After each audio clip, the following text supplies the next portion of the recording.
ദൈവത്തിൻ്റെ പരിശുദ്ധമായ നാമത്തിന് സ്തോത്രം ചെയ്യുകയും സ്തുതിക്കുകയും ചെയ്യുന്നു. കർത്താവിന് പ്രിയമുള്ള സഹോദരി സഹോദരന്മാരെ, ദൈവത്തിന് പ്രിയമുള്ള കർത്തൃഭൃത്യന്മാരെ, അനുഗ്രഹീതമായ നല്ല ദിവസത്തിനായിട്ട് ദൈവത്തിന് സ്തോത്രം ചെയ്യുന്നു. ഈ വർഷാരംഭ ദിവസങ്ങളെല്ലാം പ്രതീക്ഷ തന്ന് പ്രത്യാശ വർദ്ധിപ്പിച്ച് തിരുവെഴുത്തിലൂടെയും ദൈവത്തിൻ്റെ തിരുഹിതപ്രകാരവും നമുക്ക് മുന്നോട്ട് പോകുവാൻ ഈ ആണ്ടിൻ്റെ നല്ല തുടക്കം അനുഗ്രഹപ്രദമാക്കി തീർക്കുന്ന നമ്മുടെ കർത്താവിന് ഒരുപാട് നന്ദിയും സ്തോത്രവും സ്തുതിയും മഹത്വവും പുകഴ്ചയും എല്ലാം കരയറ്റിക്കൊണ്ട് തിരുവചന കേൾവിക്ക് വേണ്ടി എപ്പോഴും സന്നദ്ധരായിരിക്കുന്ന എൻ്റെ പ്രിയപ്പെട്ടവർക്ക് ക്രിസ്തുവേശുവിൻ്റെ ധന്യമുള്ള നാമത്തിൽ ഇന്നും വിനീതമായ വന്ദനം അറിയിച്ചുകൊണ്ട് ഇന്ന് നമുക്കൊരുമിച്ച് കർത്താവിൻ്റെ വചനത്തിലേക്ക് തിരിയാം. കൊരിന്ഥി ലേഖനത്തിലെ 2 വാക്യങ്ങൾ ഞാൻ വായിച്ച് അതിൽ നിന്ന് 2 പദങ്ങൾ പുറത്തേക്കെടുത്ത് നമുക്ക് ഈ ആണ്ടിനെ ധന്യമാക്കാനുള്ള ദൈവിക ദൂതിനു വേണ്ടി കാതോർക്കാം. 1 കൊരിന്ത്യർ 1-ാം അധ്യായം 7-8 വാക്യങ്ങൾ ഞാൻ നിങ്ങളെ വായിച്ചു കേൾപ്പിക്കാം. 1 കൊരിന്ത്യർ 1-ാം അധ്യായം 7-8 വാക്യങ്ങൾ. ഇങ്ങനെ നിങ്ങൾ ഒരു കൃപാവരത്തിലും കുറവില്ലാത്തവരായി നമ്മുടെ കർത്താവായ യേശുക്രിസ്തുവിൻ്റെ പ്രത്യക്ഷത കാത്തിരിക്കുന്നു. നമ്മുടെ കർത്താവായ യേശുക്രിസ്തുവിൻ്റെ നാളിൽ കുറ്റമില്ലാത്തവരായിരിക്കേണ്ടതിന് അവിടുന്ന് നിങ്ങളെ അവസാനത്തോളം ഉറപ്പിക്കും. കൊരിന്ത്യ സഭയോട് പൗലോസ് ലേഖനം എഴുതുമ്പോൾ ആമുഖഭാഗത്ത് അഭിസംബോധനയുടെ കൂടെ പരാമർശിച്ചിരിക്കുന്ന 2 കാര്യങ്ങൾ ഞാനിന്ന് വായിച്ചപ്പോൾ ഈ ആണ്ട് മുഴുവൻ നമുക്ക് ഹൃദയത്തിൽ സംഗ്രഹിച്ച് പ്രാർത്ഥിക്കാൻ, നമ്മെ തന്നെ ഒരുക്കാൻ മുഖാന്തരമാകും എന്നുള്ള ചിന്തയോടെ ഞാൻ ആ സ്നേഹ സന്ദേശം പങ്കുവയ്ക്കാൻ ആഗ്രഹിക്കട്ടെ. കൊരിന്ത്യരെക്കുറിച്ച് പൗലോസ് ഇവിടെ പറയുകയാണ്, നിങ്ങൾ കർത്താവിൻ്റെ പ്രത്യക്ഷതയ്ക്കായി കാത്തിരിക്കുന്നവരാണ്. വെറുതെ എങ്ങനെ കർത്താവ് വരുമെന്ന് പറഞ്ഞിരിക്കുകയല്ല. ആ കൂടെ ആഡ് ചെയ്തിരിക്കുന്നത്, കൂട്ടി എഴുതിയിരിക്കുന്നത് ഒരു കൃപാവരത്തിനും കുറവില്ലാത്തവരായി. ഞാൻ ആ ഭാഗം വായിച്ചപ്പോൾ ഇങ്ങനെ എനിക്ക് തോന്നി, ദൈവമക്കളെ, യേശുക്രിസ്തുവിൻ്റെ പ്രത്യക്ഷത അഥവാ കർത്താവിൻ്റെ മടങ്ങിവരവിൽ പോകാനൊരുങ്ങിയിരിക്കുന്ന ആളുകൾ. എന്നെ കേൾക്കുന്ന പ്രിയപ്പെട്ടവരോട് ഞാൻ ഈ വർഷാരംഭ ദിവസം ഓർപ്പിക്കട്ടെ. കാര്യം എന്തൊക്കെയാണെങ്കിലും പ്രശ്നങ്ങളുണ്ട്, കഷ്ടങ്ങളുണ്ട്, നമുക്ക് കടമുണ്ട്, ഫാമിലി പ്രോബ്ലം ഉണ്ട്, പരീക്ഷ എഴുതാൻ തുടങ്ങുവാണ്, നമ്മളിതുവരെ സന്തോഷത്തോടൊന്നും ജീവിച്ചിട്ടില്ല, ഒരു നല്ല കാലം പ്രതീക്ഷിക്കുകയാണ്. ഇതൊക്കെ സത്യമാണ്. ഇതിനൊക്കെ വേണ്ടി നമ്മൾ ഒത്തിരി പ്രൊമോഷണൽ മെസ്സേജുകൾ തന്നു എങ്കിലും ദൈവത്തെ വിശ്വസിക്കുന്ന ക്രിസ്തീയ ജീവിതം നയിക്കാൻ സന്നദ്ധരായിരിക്കുന്ന ഒരാളുടെ ഏറ്റവും വലിയ പ്രതീക്ഷ യേശുക്രിസ്തു മടങ്ങി വരുമ്പോൾ പോണം. കാഹളം ധരിക്കുമ്പോൾ കണ്ണിമയ്ക്കുന്നതിനിടെ രൂപാന്തരപ്പെടണം. അത് മറക്കരുത് കേട്ടോ. കർത്താവിൻ്റെ വരവിൽ പോകണമെന്നുള്ള കാര്യം മറക്കരുതേ. എന്തൊക്കെ വിഷയം വന്ന് തലേ കയറിയാലും ഇന്ന് കാഹളം ധ്വനിച്ചാൽ പോകണം. പ്രിയരെ, ഞാൻ പറയാൻ വന്നത്, ഈ കൊരിന്ത്യ സഭക്കാർ കർത്താവിൻ്റെ പ്രത്യക്ഷതയ്ക്കായി കാത്തിരിക്കുന്നു.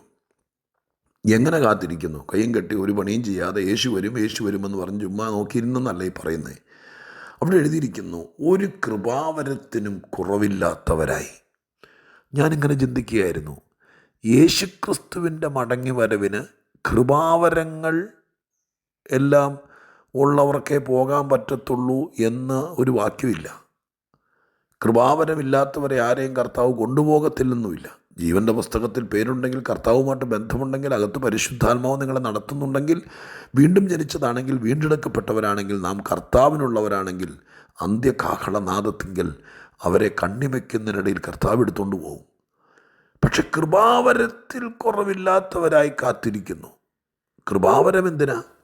കൃപാവരം ഈ ഭൂമിയിലെ കാര്യങ്ങളെ കൈകാര്യം ചെയ്യാനാണ്. സ്വർഗത്തിൽ ചെന്നിട്ട് കൃപാവരം ഉപയോഗിക്കേണ്ട സ്ഥിതി ഉണ്ടാകില്ല. ഇവിടെയാണ് കൃപാവരങ്ങളുടെ ആവശ്യം. എന്താണ് കൃപാവരം നമ്മളിൽ ഇരുന്നുകൊണ്ട് ചെയ്യുന്നത്?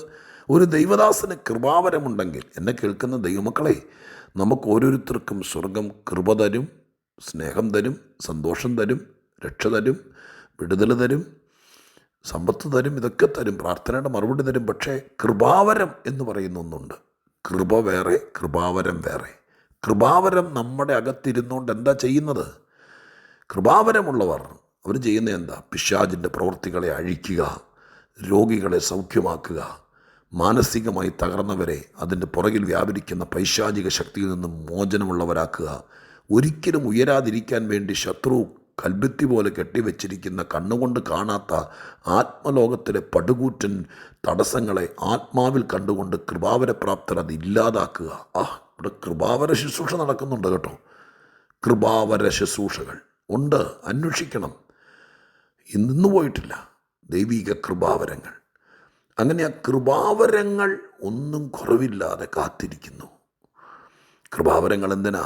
കൃപാവരങ്ങൾ ഇവിടുത്തെ കാര്യങ്ങൾ നിർവഹിക്കപ്പെടാനാ.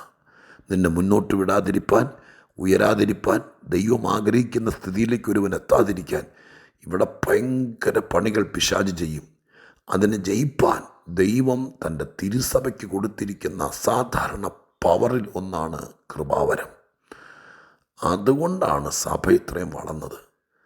കൃപാവരങ്ങൾ ജ്വലിക്കാൻ തുടങ്ങി, ആളുകൾ വിടിവിക്കപ്പെടാൻ തുടങ്ങി.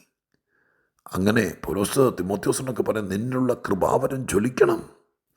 അത് ജ്വലിക്കാൻ തുടങ്ങിയാൽ ശരിക്കും നിങ്ങളുടെ ജീവിതത്തിൽ അന്ധകാര ശക്തികൾ തകരാൻ തുടങ്ങും. നിങ്ങളും ദൈവത്തോട് പ്രാർത്ഥിക്കുക. ആരാണ്ടർക്കൊക്കെ കൃപാവരമുണ്ട്, അവരുടെ പുറകെ ഇങ്ങനെ നടന്ന് നമ്മൾ കഷ്ടപ്പെട്ട് ഭാരപ്പെടാതെ കൈ നീട്ടി നിൽക്കാതെ ദൈവത്തിൻ്റെ പാദമെടുത്തിട്ട് അല്പസമയം മുട്ടുകുത്തി പ്രാർത്ഥിച്ചേ, എനിക്ക് ഈ വിഷയത്തെ ജയിക്കാൻ ഒരു കൃപാവരം താ കർത്താവ് എന്ന് പറഞ്ഞ്, കർത്താവ് ഇത് ദാനമായി തരുമല്ലേ.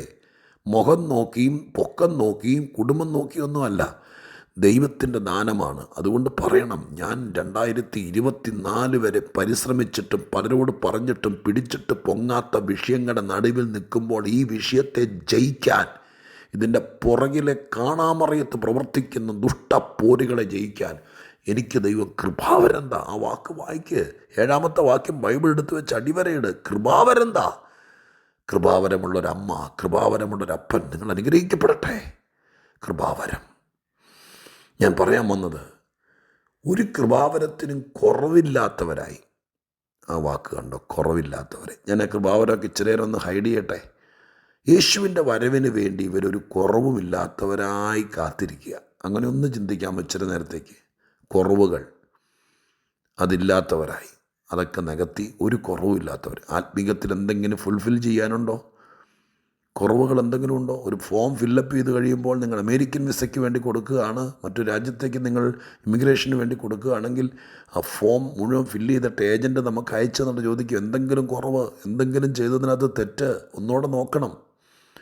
ഒരു ഭാഗം മാത്രം ബ്ലാങ്കായി കിടന്നാൽ അത് മതി ചിലപ്പോൾ റിജക്ഷൻ ആകാൻ. അപ്പം നിങ്ങൾ ഈ ആണ്ടിൽ നോക്കണം, കുറവുണ്ടോ, എന്തെങ്കിലും കുറവുണ്ടോ, യേശു വരാൻ മുമ്പ് പോകാൻ, എൻ്റെ ജീവിതം രക്ഷപ്പെടാൻ, എൻ്റെ കുഞ്ഞുങ്ങൾ ശപിക്കപ്പെടാതിരിക്കാൻ, എൻ്റെ ഭാവി ധന്യമാകാൻ എന്നിൽ എന്തെങ്കിലും കുറവുണ്ടോ എന്ന് നോക്കി കുറവുകൾ ഇല്ലായ്മ ചെയ്യണം. 2-ാമത്തെ ഭാഗം 8-ാം വാക്യത്തിന് പാസ്റ്റർ വായിച്ചേ. അതിന് ഞാൻ പറയാം. അടുത്തത് നമ്മുടെ ഭാഗമാണ് കുറവുകൾ തീർത്ത് കാത്തിരിക്കുക. യേശുവിൻ്റെ ഭാഗമാണ് 8-ാം വാക്യം. നമ്മുടെ കർത്താവായി യേശു തൻ്റെ നാളിൽ കുറ്റമില്ലാത്തവരായിരിക്കേണ്ടതിന് അവിടെ നിന്ന് നിങ്ങളെ അവസാനത്തോളം ഉറപ്പിക്കും. അപ്പം നമ്മുടെ ഭാഗത്ത് കുറ്റങ്ങൾ വരാം, കുറ്റവും കുറവും. കുറവുകളെല്ലാം നമ്മൾ പരിഹരിക്കണം. നമ്മുടെ ഭാഗത്ത് വന്നുപോയ കുറവുകൾ, പ്രാർത്ഥനയിൽ കുറവുണ്ടോ, സ്നേഹത്തിൽ കുറവുണ്ടോ, ആത്മീയത്തിൽ കുറവുണ്ടോ, മറ്റുള്ളവരുമായിട്ടുള്ള ബന്ധത്തിനകത്ത് നിങ്ങൾക്കൊരു കുറവുണ്ടോ, നിങ്ങൾ അകലം വിട്ട് പിൻപറ്റുവാണോ, യേശുക്രിസ്തുവുമായിട്ടുള്ള റിലേഷനിൽ നിങ്ങൾക്ക് കുറവുണ്ടോ, നികത്തണേ, കുറവ് തീർക്കണേ. കളിച്ചോണ്ടിരിക്കരുത്, അധികം പ്രാർത്ഥിക്കണം, കുറവുകൾ തീർക്കണം. നമ്മുടെ കടപ്പാടാണ്. നമ്മുടെ ഭാഗത്തെ എല്ലാ കുറവുകളും തീർക്ക്. ക്ഷമ പറയാനുണ്ടെങ്കിൽ പറ. 31-ാം തീയതി ഒന്നും പറഞ്ഞിന് കാണത്തില്ല, പറ. കുറവുകൾ തീരട്ടെ. കുറവുകൾ നമ്മൾ തീർത്താൽ കുറ്റങ്ങളെല്ലാം കർത്താവ് തീർക്കും. എൻ്റെ ദൈവത്തിന് സ്തോത്രം. കുറ്റം തീർക്കുന്ന കർത്താവ്. കുറ്റവും കുറവില്ലാത്ത ആരുണ്ട് പാസ്റ്ററെ എന്ന് ചോദിച്ച് നമ്മൾ തടിതപ്പാൻ നോക്കരുതേ. തീർക്കുന്നൊരു മണ്ഡലമുണ്ട്, അതാണ് ആത്മീകം. കുറവുകൾ നമ്മൾ തീർത്താൽ നമുക്കെതിരെ കുറ്റാരോപണം നടത്തുന്ന ദുഷ്ടപിശാചിൻ്റെ മുമ്പിൽ കുറ്റങ്ങൾ ദൈവം തീർക്കും. പഴയ നിയമത്തിലെ സെക്കര്യാ പ്രവചനത്തിലെ മഹാപുരോഹിതനായിരിക്കുന്ന യോശുവയെ നിങ്ങൾ ഓർക്കുന്നുണ്ടോ? സാത്താൻ കുറ്റം പറയാൻ വേണ്ടി ദൈവസന്നിധി ചെന്നു. മുഷിഞ്ഞ വസ്ത്രം ധരിച്ചിരിക്കുന്നു. ശരിയാണ്, അതൊരു കുറ്റമാണ്. ദൈവം എന്ത് ചെയ്തു? ആ കുറ്റം അങ്ങ് തീർത്തു. വിഷമം തീർന്നല്ലോ. രാപ്പകലെന്നെ തൻ്റെ വിശുദ്ധന്മാരെ കുറ്റം പറയുന്ന പിശാചിൻ്റെ മുമ്പിൽ വെച്ച് അപമാനിക്കത്തില്ല. ദൈവം കുറ്റങ്ങൾ തീർത്തു തരും. നിങ്ങൾ ദൈവത്തോട് പ്രാർത്ഥിക്കുക. അല്ല, നമുക്കൊരുമിച്ച് പ്രാർത്ഥിക്കാം. കുറ്റവും കുറവും എന്നും വെച്ചുകൊണ്ട് നമ്മൾ തള്ളപ്പെട്ടവരായി തീരരുത്.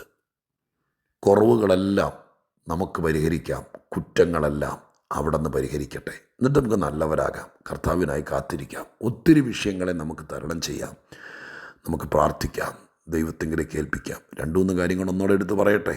ഒന്ന്, ഈ കൊല്ലം ഒത്തിരി കാര്യങ്ങൾ നടക്കാനില്ലേ? ദൈവത്തോട് എനിക്കൊരു കൃപാവരം എന്താന്ന് പറ. അപ്പം നമുക്ക് തരണം ചെയ്യാൻ എന്ത് വേണം അത് ദൈവം നിശ്ചയിച്ചോളൂ. അത് പ്രവചനം തന്നെ വേണമെന്ന് ശടിക്കരുത്. ഒരു കൃപാവരം അത് ഒത്തിരി ദൈവത്തിൻ്റെ കയ്യിലുണ്ട്. 2, കുറവുകളെല്ലാം തീർത്ത് കർത്തസന്നിധിയിലിരിക്കുക. 3, കുറ്റങ്ങൾ കർത്താവ് തീർത്തു തരും. ഞാൻ പ്രാർത്ഥിക്കട്ടെ. പരിശുദ്ധ ദൈവമേ, ഞങ്ങളുടെ സ്വർഗീയ പിതാവേ, ഈ സുന്ദര വചനങ്ങൾക്കായി സ്തോത്രം. ഞങ്ങളെന്നും കുറ്റവും കുറവുമായിട്ടിരിക്കാനല്ല, ഞങ്ങളുടെ കുറവുകളെല്ലാം ഞങ്ങൾ തീർക്കുമ്പോൾ ഞങ്ങളുടെ കുറ്റങ്ങളെല്ലാം കർത്താവ് തീർത്തു തരുമല്ലോ. ഈ നല്ല കർത്താവിനായി സ്തോത്രം. ഇത് കേട്ട ദൈവത്തിൻ്റെ മക്കൾ ഒന്നൊരുങ്ങട്ടെ. നിൻ്റെ ജനം കാക്ഷിക്കുന്നെങ്കിൽ, അവരർഹരെങ്കിൽ അവർക്ക് ചില കൃപാവരങ്ങളെ കൊടുക്കണേ. ദൈവം അത് മാനിച്ച് ഒത്തിരി വിഷയങ്ങളെ തരണം ചെയ്യാൻ കൃപാവരത്താൽ സാധിക്കും. ദൈവം അത് കൊടുക്കണം അപ്പാ. ഞാൻ പ്രാർത്ഥിക്കുന്നു, അവിടുത്തെ വരവിനായി ഞങ്ങൾ ഈ കൊല്ലം പിന്നെയും അധികം ഒരുക്കണേ. ഒന്നോടെ നെഞ്ചത്ത് കൈവച്ച് ഞാനും പ്രാർത്ഥിക്കുന്നു. കുറ്റവും കുറവും എല്ലാം തീർന്ന് വിശുദ്ധിയെ തികപ്പാൻ അടിയങ്ങളെല്ലാവരെയും അനുവദിക്കണം. യേശുവിൻ നാമത്തിൽ തന്നെ. ആമേൻ.